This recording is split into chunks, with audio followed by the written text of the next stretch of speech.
Ghost Hunter 18.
Mga kantor, baka nagtataka kayo, alas 3 pa lang ng madaling araw, pero galing ako natulog talaga. Napapansin ko na akala ko lang naginip lang po talaga ako. May napansin ako sa paligid sa labas ng bahay, so lumabas muna ako at check ko yung paligid.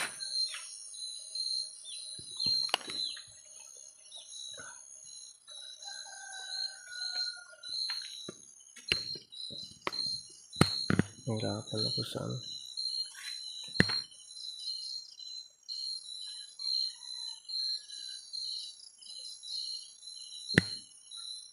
hindi naman nito.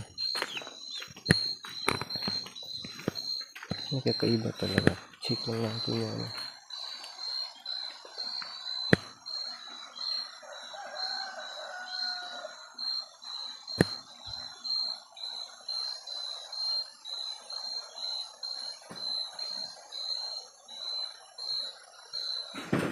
Wow. Yun.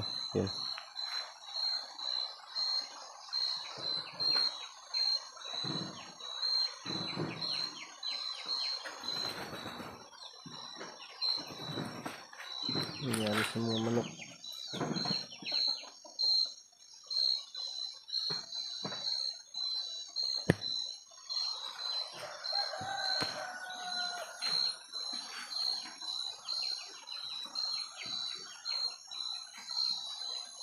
Yan sa kabilang bahay, tulog na tulog. Wala kasi ano dyan. Walang tao dyan, nasa baba na tulog. So kami lang dito. Ito ko muna sa bahay ko.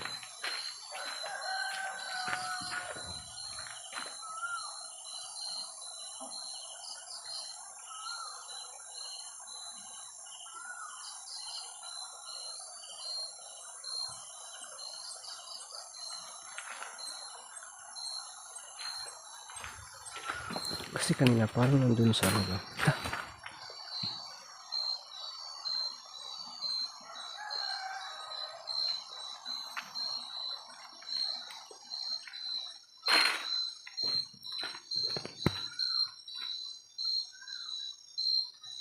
Nangyari sa kanila. Lah, yun.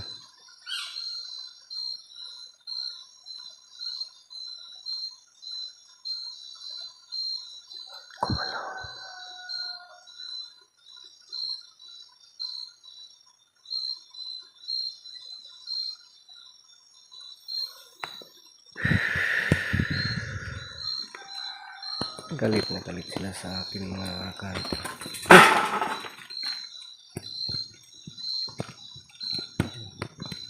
Tika muna ano ko muna yung camera ko.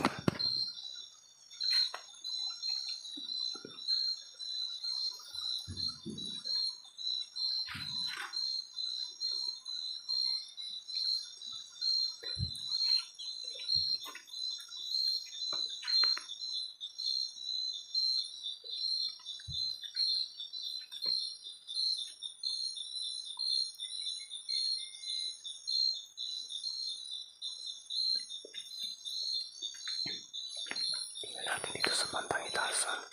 Kanina may narinig na tayong boses. Yan.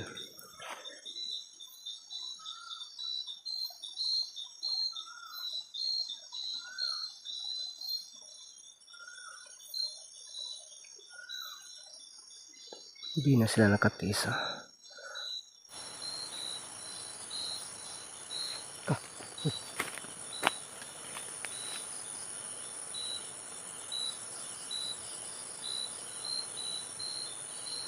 Ano naman dun sa sa bubungan.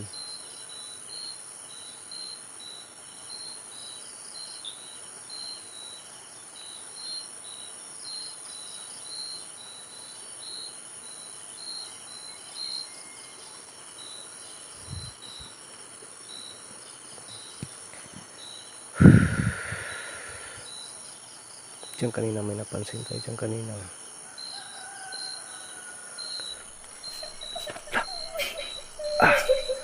Yun na naman ang boses.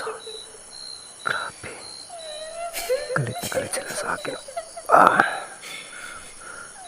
Naghalo ito. Kanina narinig natin yung boses ng aso. Ngayon naman ay boses ng tiyan ako. Pumabalik talaga sa atin dito. Nasundan talaga ako. Kasi alam ko po sila yung isusunod ko. Pupuntahan ko bukas. Liwanag na lang po yung hinihantay ko para mapuntahan ko ulit si kaibigang Ramson. Lulusubin ko yan, ang kanyang kuta, at ilapas ko siya doon sa kanyang kaharian. Pero hindi pa man ako nakapunta doon, tinadayo na ako dito. Oh my goodness talaga.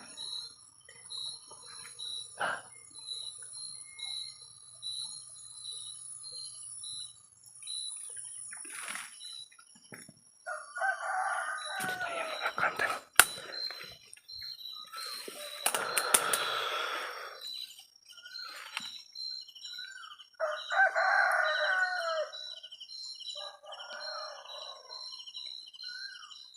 Wala kang malay-malay yung nasa paligid natin. Wow, tara. Akala niya makaarte siya dito sa bahay. Hindi siya makaarte dito. Kasi napapaligiran yan. Diyan may ano yan, may nakapader dyan. Kaya hindi na yan makalapit ng todo talaga.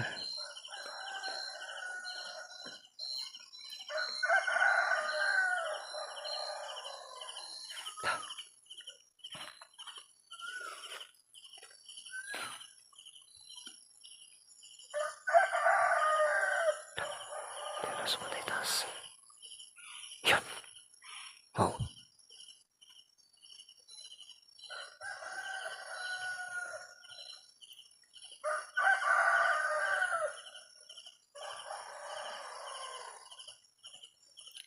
Tarinig yun yan. Grabe, napakano. Dalawang uring ano to.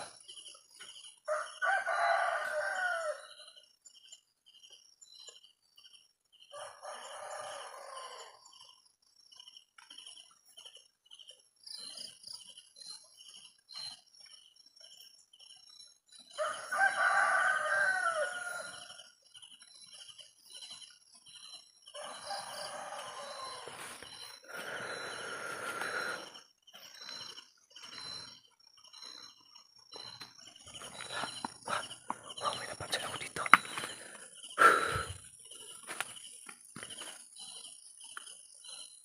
Magtiis-tiis kayo kasi dito lang kayo malapit. Mismo sa bahay ko. Natatakam na ako ng aswang. Kaya yung aswang dito sa paligid na lang.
Ang sakit.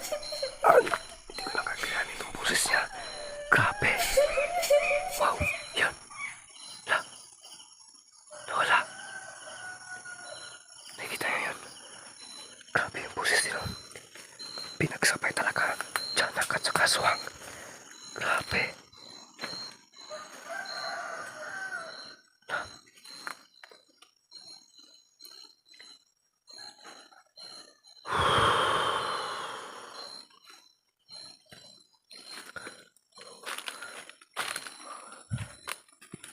Tingnan natin dito. Pagkano lang.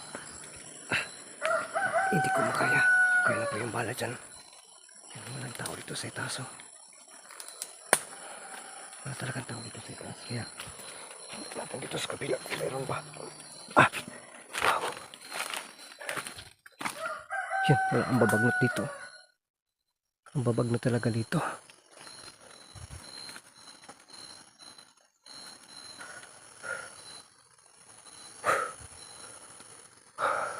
Grabe. At saka parang may pumapasok sa isipan ko. Naalala ko si Raul. Hindi ko kasi nilagay dito sa bahay kasi alam ko napakadelikado. Sana hindi nila kukunin ulit si Raul. Wow.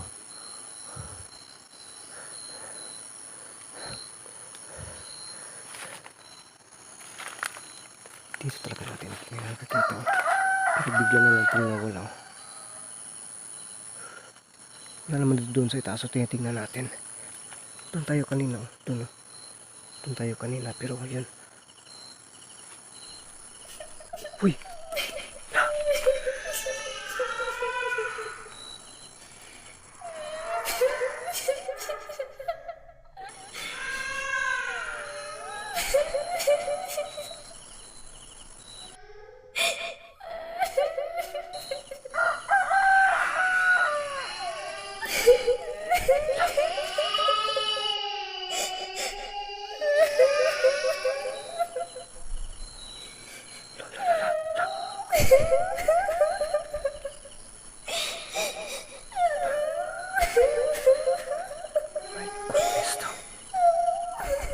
Na.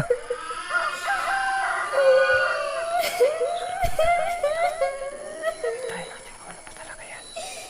Yan o.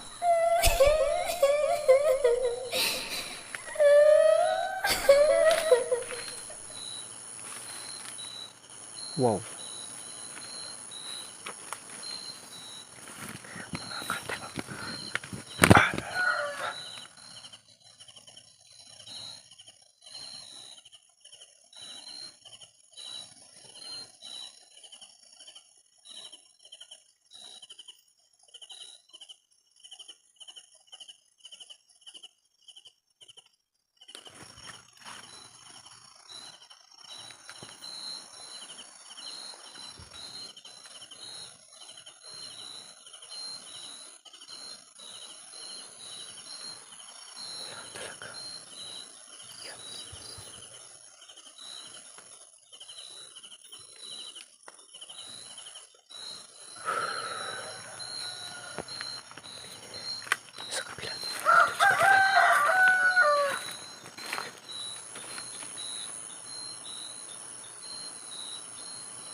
Parang unti-unting lumayo yung kapangyarihan mga kahansaram.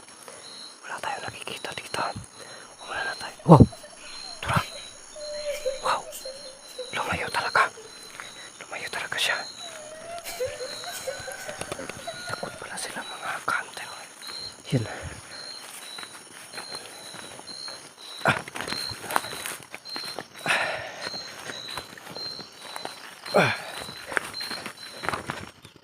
So yun mga kahansaram. Sana po ay pagpasensya niyo po, no? So, ano kasi, kung napapansin ko, parang gusto nilang pigilan ako na hindi ako pupunta.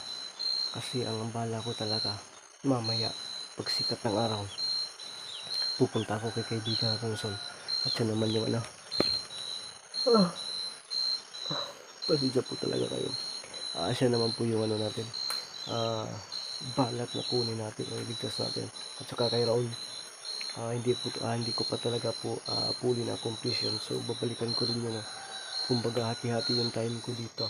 Sana po maintindihan niyo po ako. Pero kanina biglang pumasok sa isip ko na nasa peligro itong wow!